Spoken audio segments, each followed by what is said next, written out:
Bismillahirrahmanirrahim. Assalamualaikum warahmatullahi wabarakatuh. Salam sejahtera Waalaikumsalam. untuk kita semua.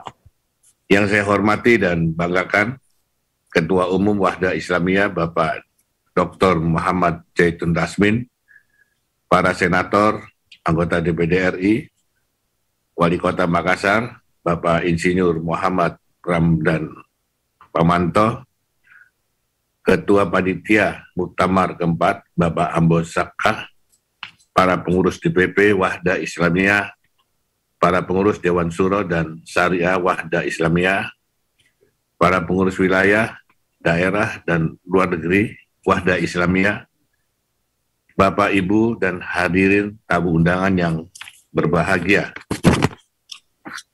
Pertama-tama marilah kita panjatkan puji syukur kehadirat Allah Subhanahu wa Ta'ala, karena atas rahmat dan karunia-Nya kita masih diberi kesempatan untuk bertemu dalam keadaan sehat walafiat.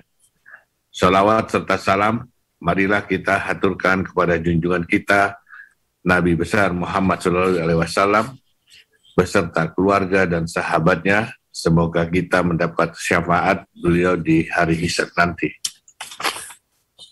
Saya sampaikan terima kasih kepada keluarga besar Wahda Islamiyah yang telah mengundang saya untuk menutup secara resmi muktamar keempat Wahda Islamiyah pada hari ini. Saya mohon maaf tidak bisa hadir di tengah-tengah Bapak Ibu dan hadirin sekalian, dikarenakan saya sedang melakukan pengobatan mata. Bapak Ibu peserta muktamar yang saya hormati, saya berikan apresiasi kepada Wahda Islamiyah yang pada muktamar kali ini secara resmi melahirkan tagline organisasi, yaitu Bakti dan Setia untuk Indonesia Tercinta. Tentu sebuah tagline tidak hanya sebatas slogan, tetapi harus menjadi spirit organisasi untuk diwujudkan melalui program-program organisasi. Indonesia memang sedang membutuhkan bakti dan kesetiaan dari kita, semoga warga bangsa, semua warga bangsa, karena Indonesia hari ini memanggil kita semua untuk bersatu padu, bahu-membahu demi Indonesia yang lebih baik, terutama dalam menyongsong era perubahan global yang berisi tantangan sekaligus ancaman.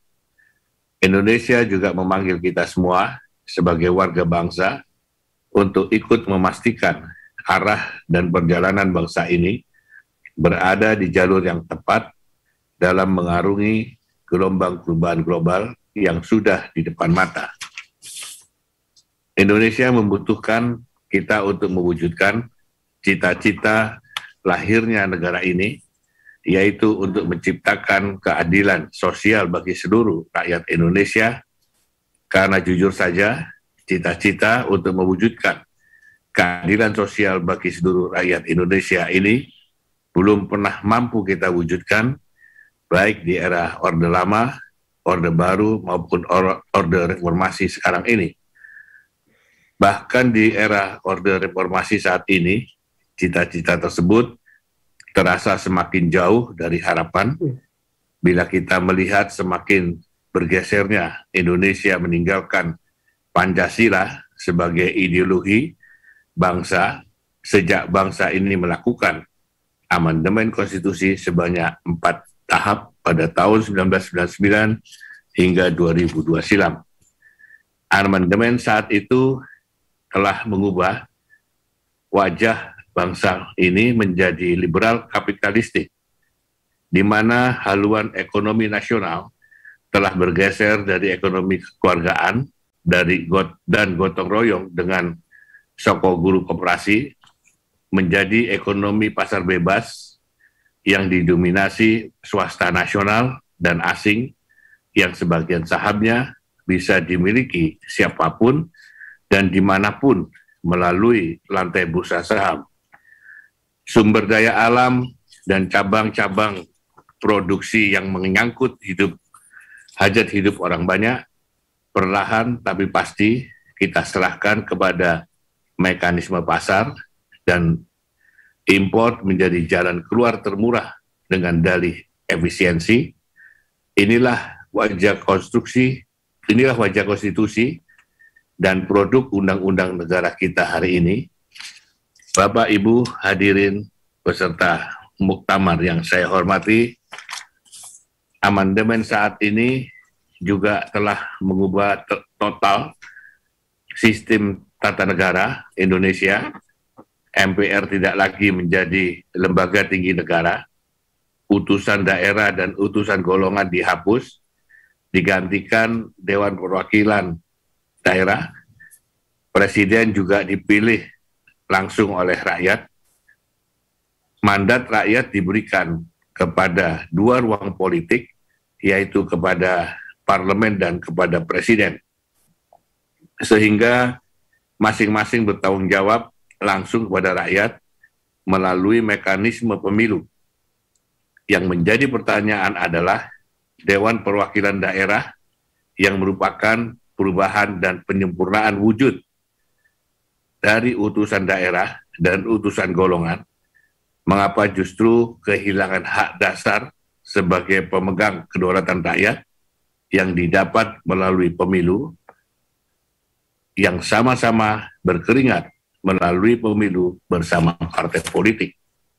Inilah yang saya sebut dengan kecelakaan hukum yang harus dibenahi, jadi penguatan peran dan posisi DPD RI bukanlah sebuah hal yang mengada-ada, tetapi adalah upaya untuk mengembalikan atau memulihkan hak. Sebab DPD RI sebagai wakil dari daerah, wakil dari golongan-golongan, wakil dari entitas-entitas civil society yang non-parlemen, termasuk wakil dari organisasi massa seperti Wahda Islamiyah. Tetapi faktanya, mereka semua tidak bisa terlibat dalam menentukan wajah dan arah perjalanan bangsa ini. Karena sejak amandemen saat itu, wajah dan arah bangsa ini hanya ditentukan tunggal oleh partai politik. Karena partai politik menjadi satu-satunya instrumen untuk mengusung calon pemimpin bangsa ini, dan hanya partai politik melalui fraksi di DPR RI yang memutuskan undang-undang yang mengikat seluruh warga negara. Bahkan partai politik sebagai pembentuk undang-undang bersepakat membuat aturan presidensial threshold atau ambang batas pencalonan presiden yang sudah jelas lebih banyak mudaratnya ketimbang manfaatnya. Karena faktanya dari 3 pisau analisa tentang presidensial threshold, semua menyatakan bahwa ambang batas pencalonan tersebut menjadi pangkal persoalan bangsa ini. Yang pertama, pengaturan presidensial threshold jelas tidak derivatif atau tidak mengacu dari konstitusi kita. Yang kedua, terbukti tidak sesuai dengan keinginan masyarakat, bahkan justru membelah rakyat dengan tajam. Dan ketiga, ternyata tidak memperkuat sistem presidensial seperti didalihkan. Justru sebaliknya memperlemah mekanisme check and balance. Oleh karena itu, saya keliling menyampaikan hal ini kepada semua elemen masyarakat, baik di perguruan tinggi maupun di entitas-entitas civil society lainnya. Saya sengaja memantik kesadaran publik agar bahwa bangsa Indonesia adalah negara yang besar, karena negara ini lahir dari sejarah peradaban dan unggul di era kerajaan dan kesultanan Nusantara di masa lampau. Jangan biarkan negara ini tercabik-cabik karena ambisi kekuasaan untuk menumpuk kekayaan dan menguasai sebesar-besarnya kekayaan alam negeri ini, sementara rakyat yang masih tergelimang dengan kemiskinan hanya dibutuhkan suaranya dalam pileg dan pilpres. Marilah kita berpikir sebagai layaknya negarawan sejati dengan memahami dan merasakan suasana kebatinan para pendiri bangsa ini saat merumuskan bentuk dan sistem tata negara yang kita cintai ini. Kita harus berani bangkit, kita juga harus berani melakukan koreksi atas sistem tata negara dan sistem ekonomi negara ini. DPD RI akan sekuat tenaga memperjuangkan hal itu. Kami di DPD RI berpendapat bahwa wacana amandemen Konstitusi perubahan kelima yang kini tengah bergulir harus menjadi momentum untuk melakukan koreksi atas sistem tata negara sekaligus arah perjalanan bangsa ini. Tentu DPD RI akan mendapatkan dorongan energi bila seluruh elemen masyarakat Indonesia, termasuk Wahda Islamiyah, menjadikan agenda amandemen konstitusi sebagai momentum yang sama, yaitu momentum untuk melakukan koreksi atas arah perjalanan bangsa. Kiranya itu yang dapat saya sampaikan. Semoga semua keputusan dan rekomendasi yang dihasilkan dalam Muktamar Wahda Islamiyah kali ini memberi kontribusi untuk Indonesia yang lebih baik. Dan kami pun memberi apresiasi bahwa salah satu hasil keputusan rekomendasi Muktamar bahwa mengusulkan Wahda Islamiyah mengusulkan presidensial threshold 0%. Ya. Dan betul, Pak. Dengan mengucapkan Alhamdulillahirabbil alamin, Muktamar keempat Wahda Islamiyah saya nyatakan selesai dan secara resmi ditutup. Wabillahi taufiq wal hidayah. Wassalamualaikum warahmatullahi wabarakatuh.